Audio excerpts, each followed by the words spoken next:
Hello Wolves fans and welcome to this festive special edition of GTA Fancast from the Wolves Fancast on YouTube. When I say festive special, that literally extends to me wearing a Santa hat and a Christmas jumper for this edition. I'll be honest, I'm not feeling that festive. We're reviewing the Burnley game. There's a lot of shit to get through and I'm not looking forward to it, and I'll apologise in advance for asking you to revisit the feelings and the thoughts and the opinions from that Monday night. But before we actually do get into the nitty gritty of the game, I just wanted to flash up the Wolves heat map. Now if you have a look at it, it's got a bit of a unique feel to it. First thing that sprang to my mind, I'll be honest, was arse crack, and it felt quite apt because in this game we were full of shit. Now we'll tackle this one chronologically, and if we take it right back to the starting lineup, usually such a simple thing and something that will normally provoke some kind of debate, unless you're a team whose manager is Nuno Santo, who is generally speaking quite predictable with his lineups. If we play well, we stick with the same shape. If we don't, you're likely to see maybe one or two changes. I think the thing that has obviously dictated a lot of why we had such a strange lineup against Burnley is a couple of injuries. It's quite obvious that Dendoncker and Gully weren't fit to play. Gully was probably just a token addition to the subs bench rather than actually being deemed an option to start the game or even come off the bench. And also the strange decision around Marcel, whether that was another injury concern for Nuno as well. Whatever it was, we ended up, if I just reel it off again, with Max Kilman, a left-footed centre-half on the right-hand side, Connor Cody, Romain Saiz in his usual position. So, okay, you can kind of get on board with that. Not necessarily too much to worry about there, but needs must with absentees. So fine, that's what we had available to us. Nelson Semedo on the right wing back position. Neves and Moutinho in the centre of midfield. Understandably, given the fact that Dendoncker wasn't available. Owen Assau was obviously listed as playing, and the layman and the general sense would have been that he was listed as a third central midfielder, which again makes sense given the fact that Dendoncker wasn't available.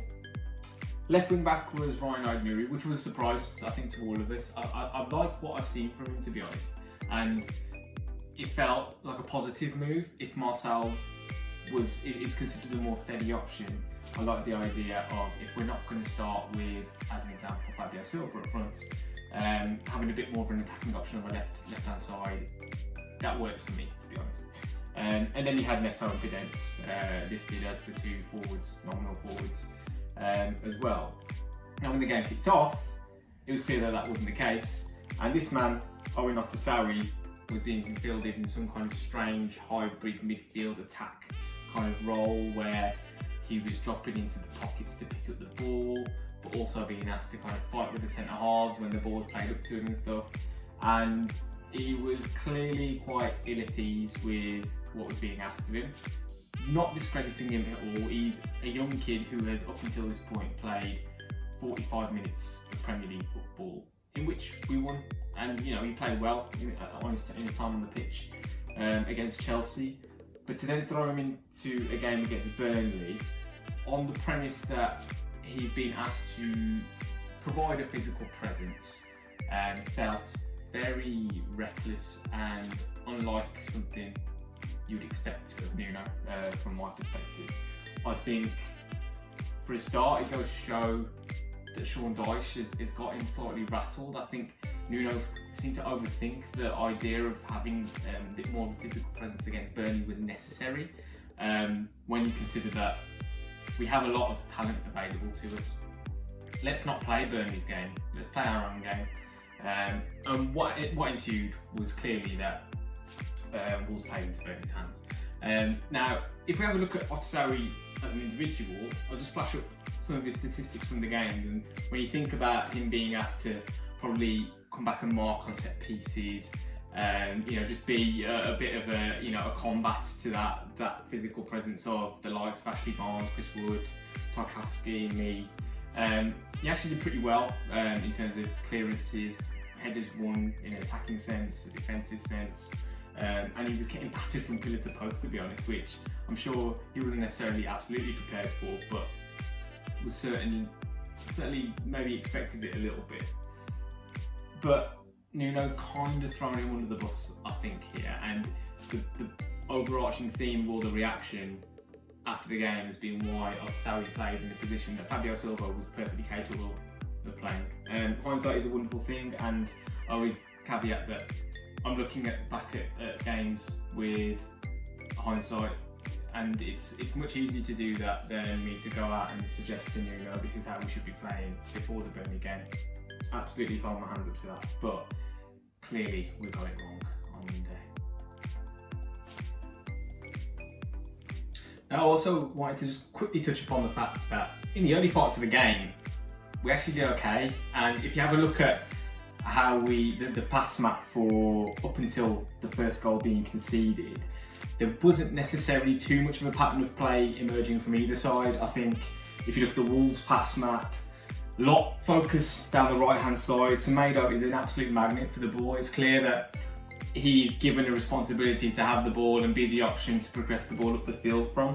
And with that responsibility, I think you notice him a lot more than any of the other players on the pitch, and I think that's part of the reason why he's getting so much stick at the moment, because he is a much more noticeable player. He's on the ball a lot. The heat maps that I show you in pretty much all the games that I've reviewed will have a very dark spot down that right hand side when Semedo is playing. Like Nuri on the opposite flank didn't really get too much of a sniff of the ball really, but when the game didn't really have a set pattern of play, I think we came into our own a little bit, and we got into some decent positions in the final third without really capitalising on them, which partly probably due to the fact that we had Al-Sawi in there as a non-natural forward option, and maybe it could have been the case that Fabio Silva would have made more of them. But with Nuno, as we know, the first goal in any game is crucial, and we ended up conceding it, and from there on it was a totally different ball game. So like I say, we go 1-0 down, and the game just absolutely flips on its head there, and for a period Burnley are absolutely all over us. So I think with their shape, a 4-4-2, and the way that they play, it's quite an obvious way to stop us from progressing the ball for a start. We couldn't actually get out of our own half when you think about the second half kicking off and then really hammering us for the first 5-7 minutes of the second half. Now, if you think about if as an example, Conor Cody had the ball here, you've got two strikers up against you for a start, so immediately the defence isn't able to pick too many passes into the midfield. These guys here can do a really good job of covering off Neves and Moutinho, so the ball goes wide. So imagine Saïss has got the ball here, he plays it out to Nuri, right winger straight in there. Right fullback is really tight against what it would have been Pedence, and the team just shuffles over. 4-4-2 is seen as a bit of an archaic system, when in reality the 4-4-2 of the 90s just wasn't that sophisticated. But I think to Sean Dyche's credit, he's come up with a real, hard-working, organised team that knows what it's about and its strengths, and he's clearly absolutely knows 100% how to play against Wolves for a start. We've really not done very well against Burnley, and you can see here, if the right winger goes back out to press the ball, what are our options? It's in here, and then your forward comes across and the other forward tucks in here. So eventually all you can do is just play it long, and we had no focal point whatsoever to actually hold on to the ball. And if you have a look at our pass map from the moment the first goal is scored up until the second goal being scored, there's virtually no play into this area. Quite a few misplaced passes as well, and we're really struggling to progress the ball up the pitch. And that was all down to the fact that Burnley were hard-working, organised, clearly had a sophisticated strategy as to how to stop us from moving the ball forward, and we just couldn't cope with it. And it's a real sorry indictment on Nuno that, for all Sean Dyche's good work, he's still not considered a top-class manager, whereas Nuno is. And he needs to think about the fact that Sean Dyche has clearly outthought him on a number of occasions since we got promoted. So after that second goal goes in, the pattern of the game is then just absolutely set in stone. This was basically a snapshot of how each player was positioned on the field from there on, 55 minutes onwards, I'd say.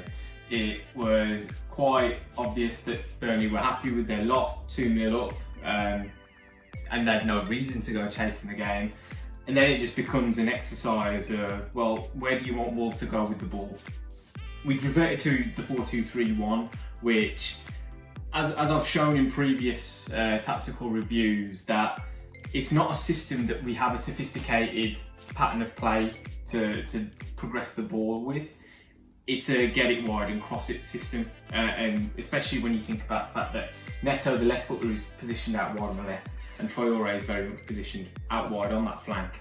Not bothered about tucking in and playing inside, and just doubled up on with Charlie Taylor and Dwight McNeil. Semedo is very much, you noticed how much he was told not to actually go beyond Traoré and make a run beyond him. The clear tactic is then to just try and cross the ball and see what happens. Which, if I'm a Burnley defender, if I'm James Tarkowski, if I'm Ben Mee, it's absolute meat and drink. That's all I could ask for as a centre half then. And it just didn't work at all. If I flash up that pass map from kind of the 55th minute onwards of Wolves, you can see there's almost like a U-shape kind of. I wouldn't be surprised if there's a U-shape kind of cut into the turf, more grass now, just because of how often the ball just seemed to go kind of taking this arc constantly, whether it be the centre halves having the ball, or if Matinho dropped in here to then progress the ball further up, or you then have Neves dropping into this space here. Podence, try as he might, got onto the ball in certain areas, but it was all kind of 30 yards from goal. Burnley nice and compact. You talk about, again, 4-4-2 and it being an archaic system, and if you're outnumbered teams in midfield, that you can play around them and stuff. But when it's like that, and you've got two strikers who are able to go and press the ball and work as hard as Wood and Barnes do, you're on a high into absolutely nothing. You have to think about much more the way you want the ball to get into this part of the pitch, because I remember Podence playing a 1-2 with Fabio Silva in the end. Silva was somewhere in there, and you think that's wonderful. Okay, imagine Podence has picked the ball up here. He plays that 1-2 around the right winger, for example. Now what, he's picked up the ball here. What is the plan from there? Because Fabio Silva's the player to bounce it off. I don't really understand what they're trying to do then, because the players are so far wide out here, and you've just got this vacant space where really this is where Burnley can get hurt. They're not going to get hurt out here. Charlie Taylor, every time I've seen him play against Adama Traoré, has him in his back pocket. I can't remember Traoré actually beating him in this game, or probably the last 2 or 3 that he's played against him. But we insist on continuing to play that way. And honestly, it's like banging your head against a brick wall. We never once looked like scoring. And fair play to Fabio Silva for taking a little bit of responsibility. You can see that he's got a pair of balls on him, really, for want of a better phrase. In terms of, he likes to have the ball, he'll take responsibility, he'll try and make something happen. But this system is just not good enough to break down a set defence.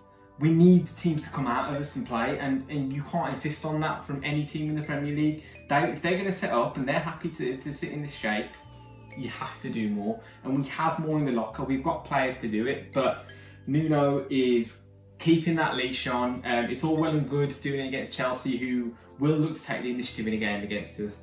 But these are the games that define how Wolves are viewed as a team, how well we do over the course of the season. You get much more games against teams like Burnley than you do against teams like Chelsea and Tottenham coming up. There are more teams that will play like this in this league than there are like Chelsea and Tottenham and Arsenal and all these other teams that we seem to do well against and beat.